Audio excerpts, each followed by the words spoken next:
Uy! Majitumbo ba ako? Kuwava? Yun.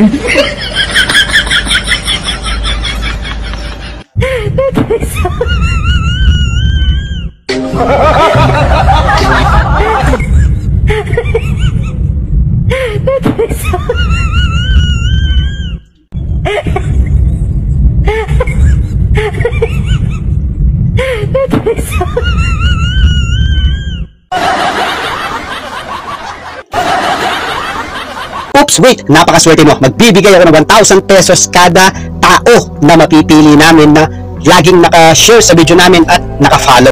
At make sure na naka-follow ka at i-comment mo yung name mo sa baba, no? Para malaman namin at ma-notify kami na ikaw. Para nililista kasi namin yung bibigyan pagdating ng sahod, no? Malapit na kasi yung sahod namin is yung kalahati is ipapamigay namin. Kaya comment mo yung pangalan mo at make sure na naka-follow ka at nakapag-share ka dito sa video na to.